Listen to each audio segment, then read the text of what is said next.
Jika 5 hal ini ada pada diri Anda, cepat atau lambat hutang Anda akan selesai.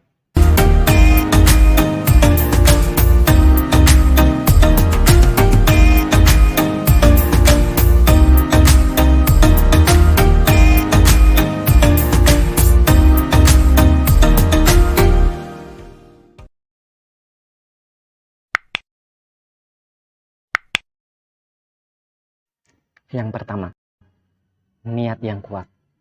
Bila kita bertanya pada orang kebanyakan, pasti mereka akan menjawab bahwa mereka sangat ingin sekali dan berniat untuk melunasi hutang mereka. Tapi fakta di lapangan, banyak orang-orang yang sering menunda-nunda melakukan pembayaran, melakukan pelunasan. Hal ini dikarenakan pola pikir, karakter kebanyakan orang adalah mereka merasa mendapat keuntungan ketika mendapatkan pinjaman dan merasa kehilangan ketika melakukan pembayaran. Sekali lagi saya katakan, kebanyakan karakter orang adalah mereka merasa mendapat keuntungan ketika mendapatkan pinjaman dan merasa kehilangan ketika mereka melakukan pembayaran. Yang kedua, yakin kepada Allah Subhanahu wa Ta'ala. Kebanyakan orang-orang di luar sana, mereka lari dari tanggung jawab mereka karena apa? Mereka tidak meyakini bahwa hutang mereka akan bisa lunas. Karena mereka menggunakan logika, tidak menggunakan iman. Banyak contoh-contoh yang dimana hutang itu di luar logika, di luar kemampuan.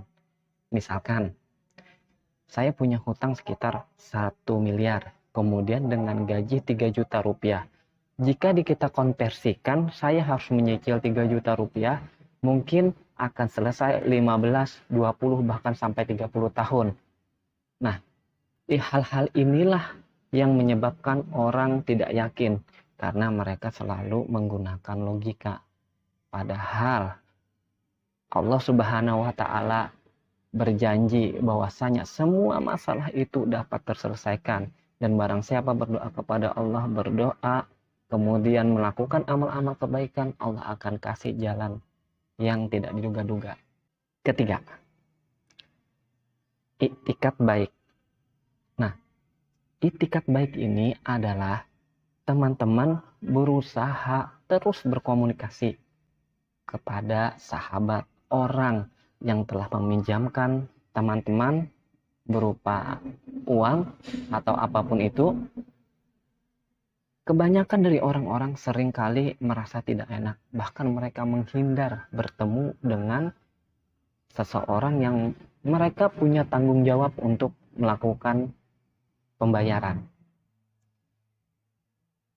Hal ini terjadi pada saya. Suatu ketika saya mempunyai pinjaman dengan nilai yang tidak begitu besar waktu itu, sekitar beberapa juta rupiah.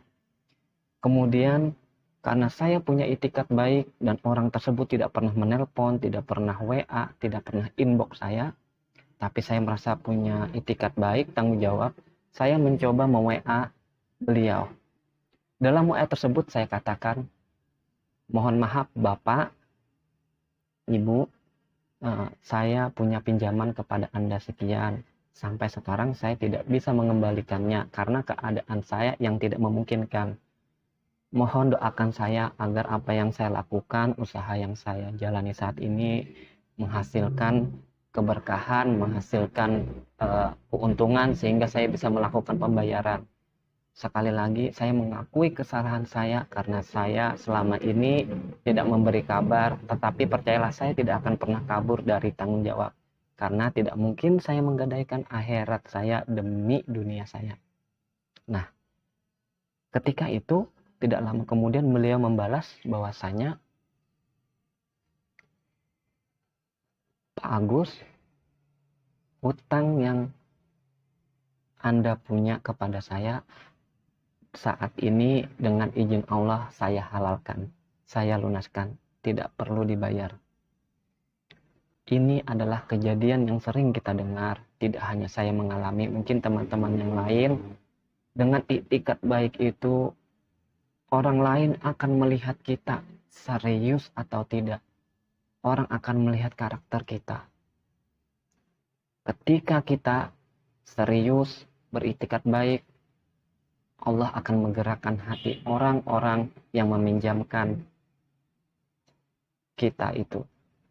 Kebanyakan dari kita mempunyai pinjaman, tetapi ketika mereka pasang status di sosmed, kemudian di Facebook, di WhatsApp, kebanyakan mereka justru seakan-akan berleha-leha, makan di luar, posting makan di restoran, posting belanja-belanja, padahal tidak sadar bahwa mereka masih punya tanggung jawab yang lebih penting. Keempat, mengakui kesalahan. Teman-teman, percayalah, atas apa yang terjadi pada hari ini, dengan izin Allah, hutangkah itu masalah keluarga, itu adalah kesalahan kita. Karena dosa kita. Bahwasanya segala nikmat itu datangnya dari Allah, dan segala kesusahan, kesulitan itu karena datangnya dari kita pribadi. Oleh sebab itu, saya pribadi sering kali beristighfar, memohon ampun kepada Allah, dan meminta maaf kepada sesama manusia. Semoga dengan wasilah beristighfar dan meminta maaf kepada sesama manusia atas kesalahan saya, Allah izinkan hutang saya terselesaikan dengan cara yang tidak disangka-sangka. Yang kelima, tidak melakukan akad hutang dalam bentuk apapun, apalagi akad riba.